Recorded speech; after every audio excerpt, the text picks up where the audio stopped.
Welcome to this week's edition of the Pete Mezzetti Show. I'm your host, Pete Mezzetti. This evening's topic is CCPG, which is the Connecticut Conference of Problem Gambling.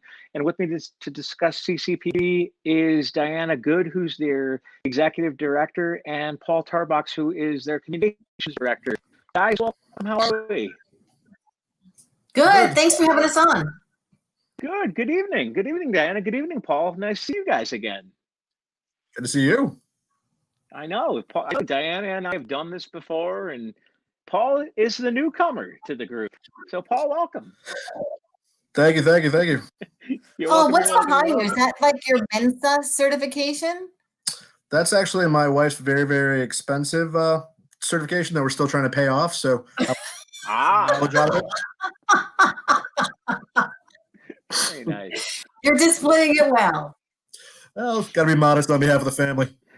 Oh, absolutely. So, Paul, tell us a little bit about yourself and how long you've been with CCPG and a little bit of your background. Well, I'm a long time staffer with CCPG at 3 weeks. So I'm relatively I'm learning as we go. The crowd here has been wonderful. The topic is definitely something that's been very interesting. Gambling and its ramifications is just something that I was familiar with a bit because I ran the Public Safety Committee at the General Assembly for 3 years, and I had also run the Affairs Committee for actually going on 13 years. A pretty good amount of legislative experience, specifically in vets in the military, and just a good bit kind of police, fire, and gambling kind of just recently in the last couple of years. So it's been really fun. Nice. And Dianna, how have you been and what have you been up to? I've been really well. Thank you. Just working, trying to survive all of this COVID thing and keep my head above water, keep my kids' head above water. And I just have to tell you, I have 2 very old dogs, and they're probably going to bust into this room in a minute, and they snore a lot. So That's okay. I'm sleeping through your show. That's so you know.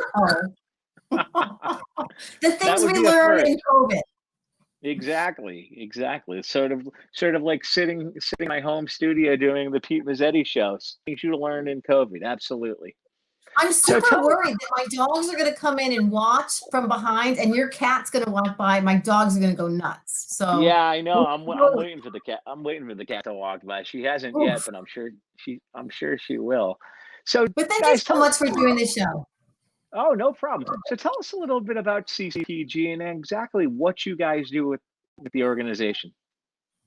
So the Connecticut Council on Problem Gambling is not for or against gambling. We are not the fun police. We are not going to tell you how to spend your disposable income.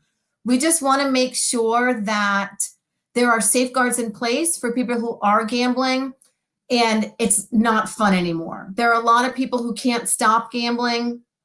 And we want to make sure that there's somewhere where they can turn, and that's us. So it's certainly an issue right now with more people being at home, with more online gambling being accessible, and definitely will have implications potentially next legislative session when gambling becomes even easier online and with sports betting and all of that.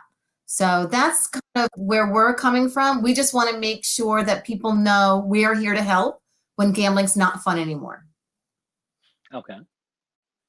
And as far as some of the programs that you guys offer, can you tell us a little bit about those? Sure. We run a helpline 24 hours a day, 7 days a week. So if you need help, you can call our helpline and you will be connected with a counselor. We also do a lot of other programs with the Department of Corrections. A lot of people who are incarcerated are gambling because there's really nothing else to do. So they can figure out on just about anything. We also are very instrumental in helping people who are incarcerated because of gambling so that when they come out, they know where to turn and there are safeguards in place for them so they don't gamble again and go back to prison. We do a lot of college kids. We're also very concerned about gaming right now, high school, junior high school, even probably younger than that, kids who are doing a lot of gaming at home. and translating that into gambling and becoming addicted to gaming. We definitely want to make sure that parents and kids know there is help for them as well. So those are some of the things that we're doing. Okay. Paul, do you have anything you'd like to add? Diana pretty much covered most of it. I mean, I think it's just an important point to, raise awareness about some of these issues. It's, unless you're currently dealing with it, it's really kind of hard to recognize some of the different signs, especially if, it's a family member who's looking to get help for their family member. So, I mean, it's responsibility for all of us to say, hey, if we're going to be expanding this and it's going to be a more of an available resource, we're going to have to make it so it's relatively well known what to look out for and that there's help available. I mean, in the government, at least when I was there, it was, we used to pass programs all the time, but we'd never really go out of our way to tell people that we did it. Right. TPG is really kind of out there to be like a champion saying, hey, look, we want to help you. We want to inform you and, we're here for you without judging. So I think that's kind of a valuable service. Absolutely. Absolutely. And Dan, because one of the things that happens with problem gambling is it often brings down the whole family. Mm-hmm. Because by the time the person who is a problem gambler has raised their hand, they've potentially drained the 401k, they've drained the college fund, they've remortgaged the house. So it very rarely is something that only happens to one person. It's often something that happens to an entire family. Absolutely, absolutely. And one of the things that Paul's working on, I'm sorry, Pete, I keep interrupting you. No, there's a delay. Go ahead. One of the things that Paul's working on is a video for youth talking about gaming and responsible gaming and where you can go for help. So that's something that we've spent a lot of time on during COVID, which we think would be awesome. We're hoping to launch that in March. Well, Paul, tell us a little bit about the video that Diana just mentioned. Well, a lot of it's going to be geared towards some of the kind of intricacies of, again, informing like your peers that this stuff's happening, but we want to make sure that it's, contemporary and it's something that, kids, teenagers, obviously people in their early 20s up through, actually gamers go through, retirees at this point, but they feel comfortable, recognizing these signs and symptoms. I mean, I don't think when you hear gaming, a lot of people just think it's like you sitting on the couch and spending too much time, which again is a problem for the health side of it and productivity. But some of the things like say loot boxes, where these guys are spending like 99 cents a time trying to get a certain type of skin. I don't think people really realize how they get caught up into it, and it can turn into a sense where it's just gambling, where there's the real quick reward as it's going through, and especially kids that are going to college where they have these brand new access to credits and things, or racking up huge bills, or the teenagers who have access to their their parents' credit cards, and next thing you know they have this huge bill, or there's also the fact of some of these mobile games, there's a sense of community, but there's also a sense of competition. So since they start to be free to play, and then they get built up by having these add-ons you could buy, the next thing you know, like people spending $1,000, $1,500, where if they bought a game at like say GameStop, they would have spent like $50, and they would have had the game for 20 hours, 100 hours, and been done with it. But now this mobile game is consistently attached to them, and next thing you know, they're just spending vast majorities of their paychecks and sending it to like these game developers, and it's just raising awareness that hey, this is not necessarily as intended. Exactly. Diana, you have something you'd like to add? No, he said it perfectly. It's really true. Wow. I didn't. Pick on me now. No, of course not. Not us. I was gonna say, I'm sure during with people being home, probably a lot of online things going on as far as like gambling and other online activities. Definitely. That's a huge, huge issue. Before people, we're having to go to work, we're having to go out, we're having to do things, and now people are at home, quarantined, spending a lot of time online. Unfortunately, there's also a huge issue of drugs and alcohol being part of that as well. We're not making, a lot of people are not making super smart decisions, and so are doing things that they wouldn't normally do and gambling more than they thought they would. So that's definitely an issue during quarantine. Exactly. Now, as far as how do we think that the legislative session is going to look this year, or who knows, are they going to do everything virtually? Because obviously you can't have many people in the Capitol like you normally would. So the rumors that I'm hearing so far, and again, they haven't put out their complete plan, is that at least the committee portion of it, where the bills go through the different various committees before they move on to the House or Senate chambers, will be all virtual. But that obviously presents some interesting developments in terms of they've never really had voting online. They've never really run public hearings just through Zoom, and how that's part of the official records. And then and how the vaccines are rolled out, then they would be moving towards the chamber stuff, and it's kind of like in special session where they had everybody kind of in the building, but they only would bring them up in groups to vote so they can kind of be socially separated, or they just going to move to a whole separate virtual model for the actual or stuff. And then how do you do these big debates that become legislative intent? So it's a very interesting year altogether. Even more. And the other thing you got to figure out is how do you do the debates or the session that lasts all night? It's true. Well, I mean, I can tell you as a staffer, when the debate goes all night and somebody falls asleep, the staff are running over to find them in their office is usually easier. I mean, if these guys and they pass out and you need them for a vote, it's going to be very, very interesting. They're going to call these things. Exactly. Exactly. Now, can they can't vote? They can't vote virtually, can they? I don't know. I think they can if they pass it through the joint rules. Obviously, they never kind of before, but as long as everybody agrees to the joint rules are essentially the governing document for how a session goes. So the first thing they do, where the Republicans, Democrats, House and Senate all say this is how we all agree we're going to operate. And they all say this is how we're going to operate. Usually, it's pretty kumbaya. I mean, there could in theory be a constitutional challenge, but that would be something they would have to anticipate and deal with. Right. Dianna? I think they could do it. Yeah, absolutely. But I definitely think that the same issue, even more, is apparent this year as opposed to last year, which is the state needs to figure out new ways to generate income. And gambling is going to be one of those ways. So we were surprised nothing went through last year. I will be shocked if nothing goes through this year. I mean, the state really needs to figure out how to balance the budget or get it even remotely close. And there are a lot of options, and gambling is one of them, especially as gambling becomes legal in all the states around us.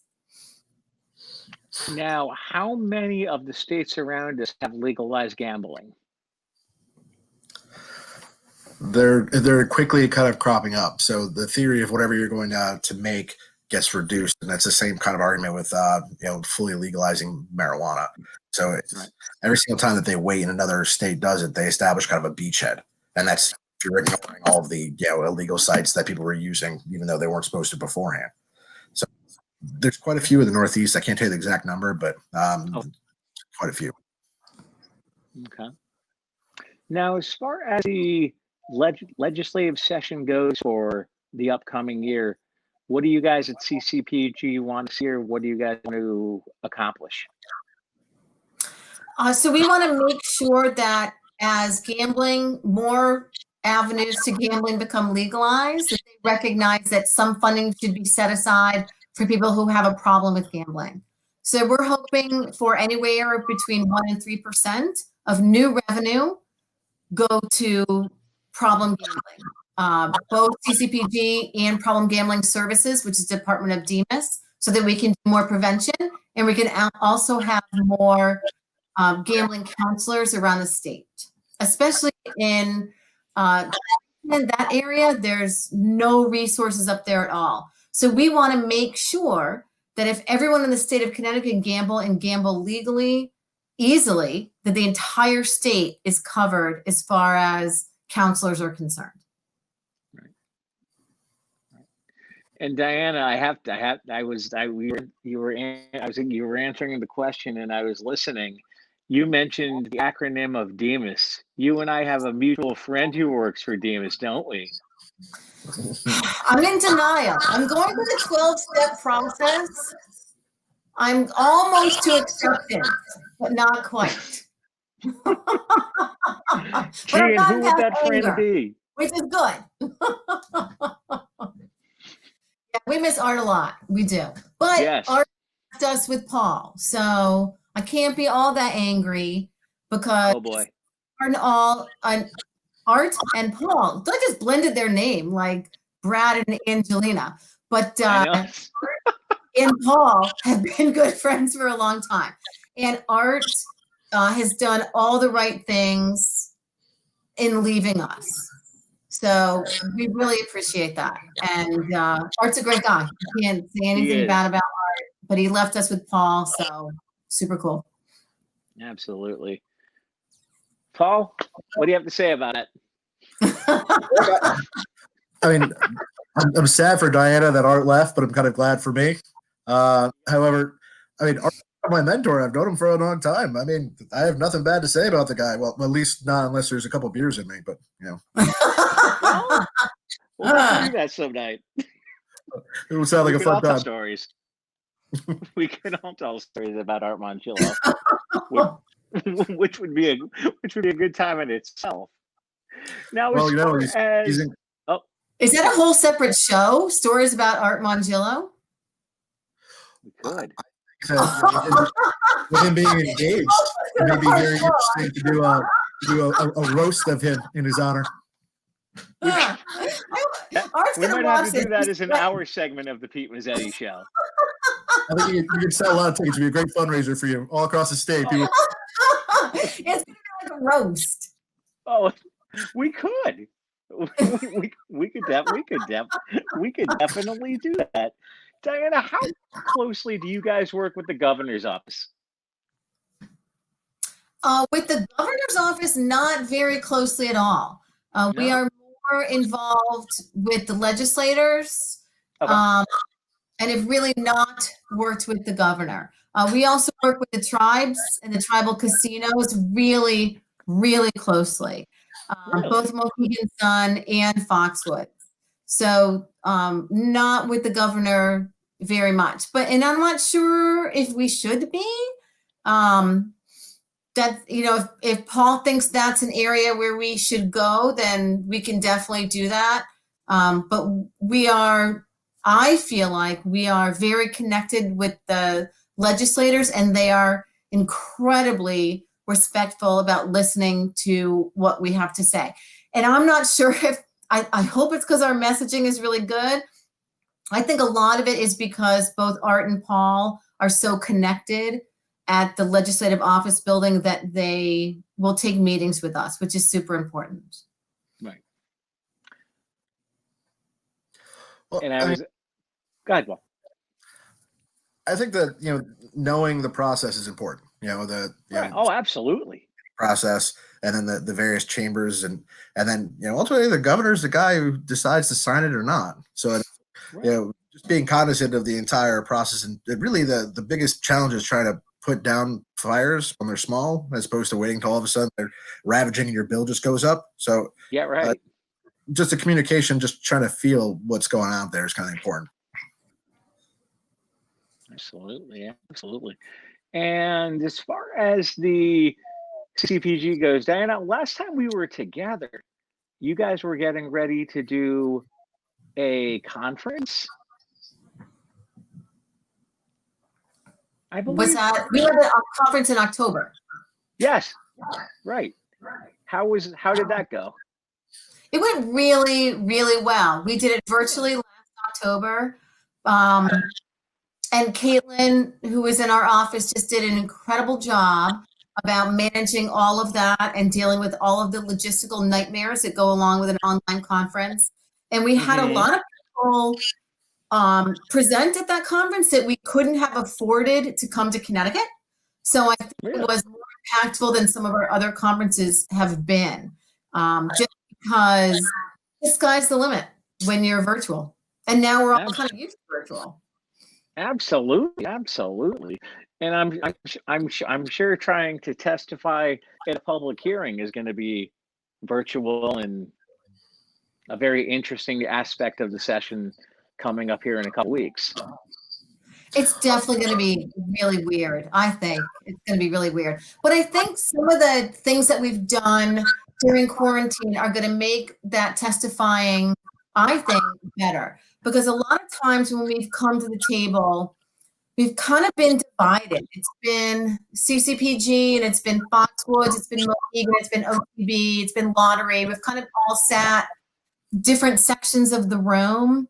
And I think the last 6 months or so, we've really come together on some certain projects, like a marketing project. We really want to have one central responsible gambling message. And at first, CCPG thought we should hire an advertising agency to do that messaging. And then we realized some of the best marketing people in the state work for our gambling people, because Foxwoods, in the lottery, OTB, they have unbelievable marketing people. So how about we all and we come up with a marketing strategy that's RG specific amongst ourselves. And so that's one of the things that we've been working on. And so I'm really hopeful at the next legislative session, there's a different feeling that comes from all of us, where we are all in this together. It is not in the lottery, OTB, or the casino's best interest to have problem gamblers. It's just not. That's horrible messaging. And CCPG is here to promote responsible gambling. So having us all work together, all work on common messaging, all work on a common logo, all work on a voluntary self-exclusion application that we all are taking together, all work on training is something that I'm not sure we would have pulled off without quarantine, because we all want to make this happen. And I think this legislative section is going to be different because we're not a whole bunch of different segments. We are kind of one group coming together to say, we understand that more gambling is something that the state needs. We also understand that responsible gambling is unbelievably important into that strategy. And we all get that. Paul, Paul and Dianna, we've actually got a little bit more time left. So what else do we want to get? What other words of wisdom would we like to get out? I really appreciate your show, Pete. I Thank really you, Dianna. On here, you know, you let us joke around, you let us have fun. You really care about our messaging and what we're doing. Absolutely. And, you know, I've been on some stressed out shows, and you're not one of those. So thank you. Gee, thanks, Dianna. Thank you for being gentle to the new guy. I do appreciate that. Oh, come on. I'm not, it's not that bad, Paul. Well, I said thank you for being gentle. I mean, it could have. Well, absolutely. It could have been very, very bad. I mean, I could have had a phone call saying, "Hey, by the way, don't come in tomorrow," and let you know. Yeah, right.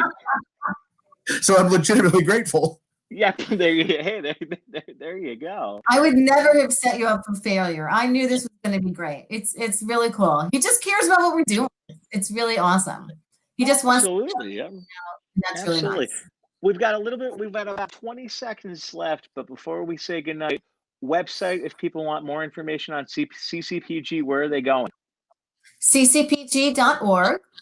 Okay. And you can also, if you have a problem with gambling, or you know someone who does have a problem with gambling or gambling, you can call 888-789-7777.